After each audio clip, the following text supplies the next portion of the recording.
మీ favourite serials ఇప్పుడు టీవీకి ముందే సన్ నెక్స్ట్ యాప్ లో మస్తుగా అందరికి ముందే చూడండి. ఇప్పుడు సన్ నెక్స్ట్ యాప్ ని డౌన్లోడ్ చేసి సబ్స్క్రైబ్ అవ్వండి.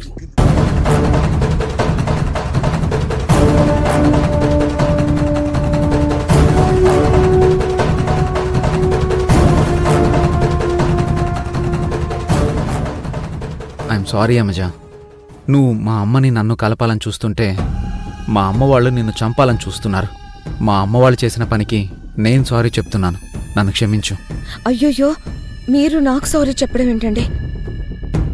ఎప్పుడూ అలా అనొద్దు. అత్తయ్య వాళ్ళు మన ప్రేమను అర్థం చేసుకోలేకపోయారు, అంతే. ఏదో ఒక రోజు వాళ్ళకు కూడా మన ప్రేమ అర్థమవుతుంది. నీ ప్రేమని పొందడం నిజంగా నా అదృష్టం యమజ. ఏమండి, మీరు చాలా స్ట్రెయిన్ అయిపోయారు. మీరు వెళ్ళి రెస్ట్ తీసుకోండి. వెళ్ళండి.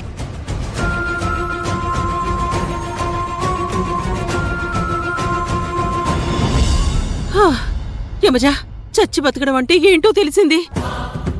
అవునలా, ఇది కలో నిజమో అర్థం కావడం లేదా.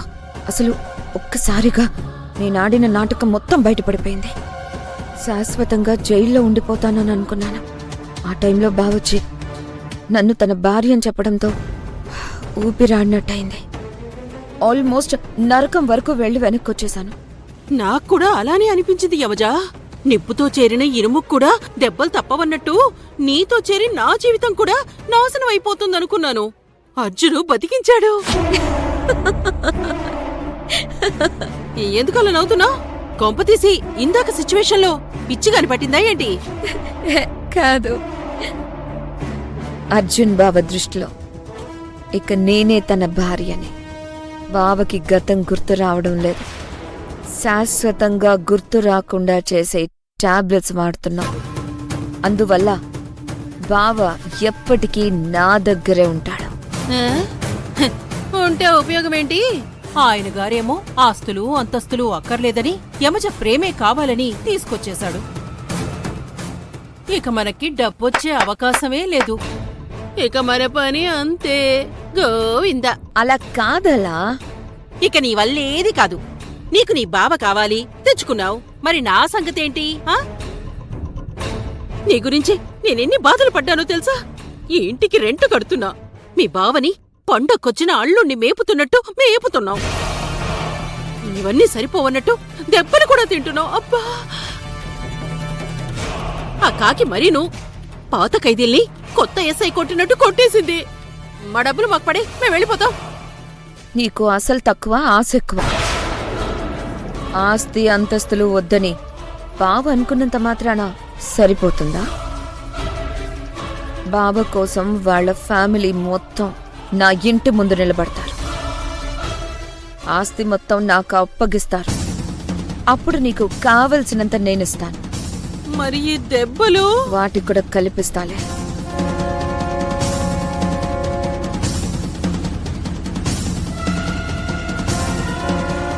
అమ్మా, దెబ్బలు గట్టిగా తగిలాయా?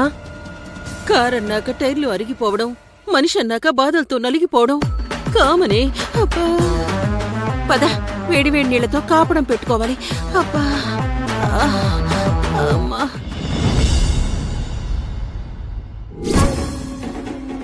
ఏంటమ్మా నువ్వనేది? అర్జున్ యమజని తన భార్యని నమ్ముతున్నాడా? మై గాడ్, చాలా పెద్ద ప్లాన్ వేసింది అత్తయ్య. అర్జున్కి గతం గుర్తు రాకుండా చేసి తనే భార్యనని చెప్పించేసుకుంటుంది. నాకు కూడా అదే భయంగా ఉంది శివ. అర్జున్ బాబుకి నిజం చెప్పేద్దామంటే తన ప్రాణానికి ప్రమాదం అని భయం వేస్తుంది. ఇప్పుడేం చేద్దాం శివగారు? కావేరిని అర్జున్ గారిని ఎలా కలపాలి? అదే అర్థం కావట్లే స్నేహ. అర్జున్కి గతం గుర్తుకొస్తే తప్ప ఈ సమస్య నుండి బయటపడలేం. అది అంత తొందరగా గుర్తుకు రాకపోవచ్చు. శివగారు, మీరొక డాక్టర్, మీరే ఇలా మాట్లాడితే ఎలా? ఏదో ఒకటి చెయ్యండి. అవును శివ, నువ్వే ఏదో ఒకటి చెయ్యి. అత్తయ్య, ట్రీట్మెంట్ ఇచ్చి అర్జున్కి గతం గుర్తొచ్చేలా చెయ్యాలంటే పక్కన యమజ ఉండకూడదు. యమజ గ్రిప్లో అర్జున్ ఉన్నంత వరకు మనం ఏమీ చేయలేం. అదేంటి? అవును, ప్రస్తుతం అర్జున్ బ్రెయిన్ చాలా డెలికేట్గా ఉంది. తన గతం గురించి మనం ఒకటి చెప్పి యమజ ఇంకోటి చెప్తే తట్టుకోలేడు.